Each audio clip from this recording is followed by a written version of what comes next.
Hello. आज का हमारा विषय है साझा पार्टनरशिप। साझा पार्टनरशिप यह है हमारा पहला क्वेश्चन।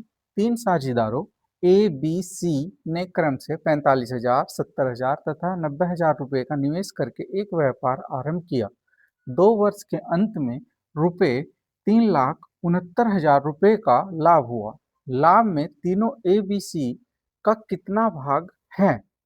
2 वर्ष में महीनों की कुल संख्या 24। ए बी सी का निवेश का अनुपात A/B/C equal to 45,000 into 24 ratio 70,000 into 24 ratio 90,000 into 24। A/B/C यहाँ से इसको कैलकुलेट किया और 9/14/18 निवेश से कुल लाभ 3,69,000। ए का लाभ का जो भाग होगा उसमें 3,69,000 इंटू 9/41 यहाँ से इन तीनों को ऐड किया गया, सम किया गया। 41 से इसको डिवाइड किया 9,000 टाइम इंटू 9, ये 81,000 आया ए का लाभ का भाग। बी के लाभ का भाग इसी तरह इसको किया और यहाँ से 14 से इसको मल्टीप्लाई किया और 1,26,000 रुपीज आया। सी के लाभ का भाग 3,69,000 इंटू 18/41 से इसको डिवाइड किया और 18 इंटू 9,000 1,62,000 रुपीज आया। ये हमारा फाइनल आंसर। हमारे पास क्वेश्चन है नेक्स्ट। महेश ने 48,000 निवेश करके व्यापार प्रारंभ किया। 7 माह बाद 56,000 रुपए की पूंजी लगाकर पूजा साझेदार हो गई। वर्ष के अंत में 5,885 में पूजा को कितना लाभ मिलेगा? यहाँ से इसको हम हल करते हैं। यहाँ से हम इस सवाल को हल करते हैं। एक वर्ष में कुल माह की संख्या 1 इंटू 12 इक्वल टू 12 माह। महेश और पूजा के निवेश का अनुपात, जितना महेश ने निवेश किया था 48,000, कितने मंथ में? 12 मंथ में। यहाँ से 7 मंथ के बाद पूजा ने निवेश किया था 56,000 का, तो उसने केवल 5 मंथ तक ही किया, तो यहाँ से 5 से मल्टीप्लाई। महेश और पूजा का अनुपात निवेश का जो है वो है 72/35। दोनों का कुल लाभ 5,885। पूजा का लाभ भाग बराबर 5,885 इंटू 35/107। इन दोनों को जोड़कर ये हमारे पास 107 आया। 35 और 55 की मल्टीप्लाई की तो 1925 हमारे पास आंसर आया। हमारे पास एक सवाल और है, यह है 5:6 के अनुपात में पूंजी लगाकर ए तथा बी ने साझे में कोई व्यापार किया। 8 मास के बाद ए अपनी पूंजी वापस लेता है। यदि वर्ष के अंत में लाभांश 5:9 के अनुपात में हो तो बी ने अपनी पूंजी कितने समय के लिए निवेश की? अब इसको हम हल करते हैं।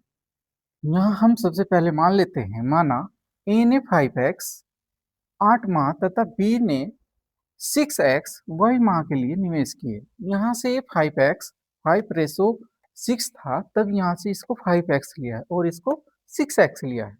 y के लिए नहीं दिया गया तो इसको y लिया है। माह मालूम नहीं है y का। यहाँ 8 माह मालूम है a के लिए, b का हमें मालूम नहीं है।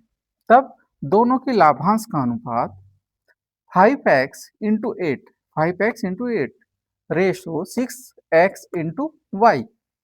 तब हमें लाभांश का अनुपात मालूम है 5x into 8 upon 6x into y equal to 5/9। यहाँ से y equal to 5 into 8 into 9 upon 6 into 5 और इसको सोल्व करने के बाद 12 माह, तो y ने 12 माह के लिए निवेश किया था। हमारे पास एक और सवाल है। प्रकाश, सुनील तथा अनिल ने संयुक्त रूप से क्रम से रुपये 11 लाख, रुपये 16.5 लाख तथा 8.25 लाख रुपए के निवेश से एक व्यापार किया। 3 वर्ष के अंत में उनके द्वारा कमाया गया लाभ रुपए 19.5 लाख था। इस भाग में अनिल के लाभ का 50% कितना होगा? यहाँ से हम इस सवाल को हल करते हैं। 3 वर्ष में कुल माह 3 × 12 = 36। सुनील तथा अनिल का निवेश का अनुपात 11 लाख × 36, 16,50,000 × 36, 8,25,000 × 36। इनका रेशो किया और इसको सोल्व किया। सोल्व करने के बाद आया 4:6:3। अनिल के लाभ का कुल भाग 19,50,000 × 3/13। 13 इन तीनों को सम करके आया। 13 से इसको डिवाइड किया और डिवाइड करने के बाद हमारे पास आया 1,50,000 और इसकी मल्टीप्लाई 3 के साथ की 4,50,000 आया। अनिल के लाभ का भाग 50% इक्वल टू 4,50,000 × 50/100। यहाँ से 2,25,000 आया। 2,25,000 को हम ऐसे भी लिख सकते हैं 2.25 लाख।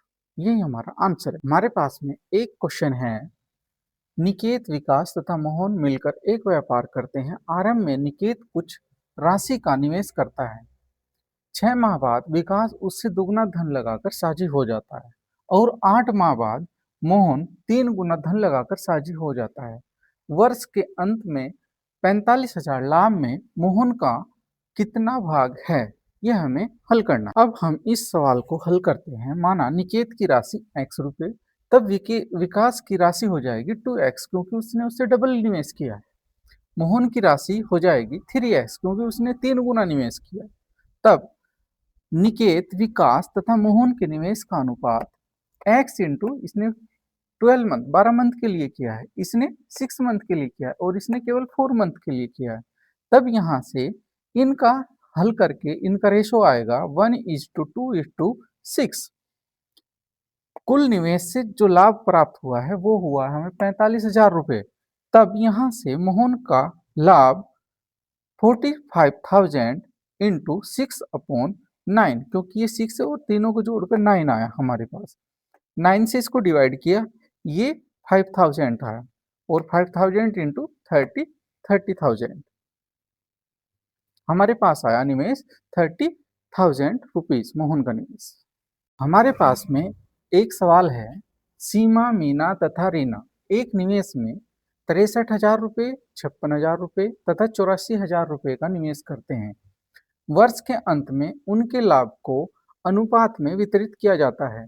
यदि इस लाभ में रीना का भाग 54,000 रुपये हो तब कुल अर्जित लाभ कितना होगा? अब हम इस सवाल को हल करते हैं। सीमा, मीना तथा रीना का लाभांश अनुपात 63,000 रुपये इंटू 12 अनुपात 56,000 इंटू 12 रेशो 84,000 इंटू 12। यहाँ से ये जो 12 आया हमारे पास, ये एक साल में 12 महीने हैं। सीमा, मीना, रीना का जो अनुपात यहाँ से हल करके आएगा 9:8:12।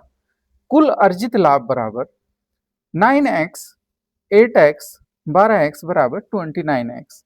रीना का जो लाभांश था ये यहाँ से 12x इक्वल टू 54,000 बराबर, इसको हल किया, x बराबर आया 4500। कुल अर्जित लाभ बराबर 29x, x की जगह हमने 4500 रखा, तब आया हमारे पास 1,30,500। ये हमारे पास कुल अर्जित लाभ होगा। Thank you.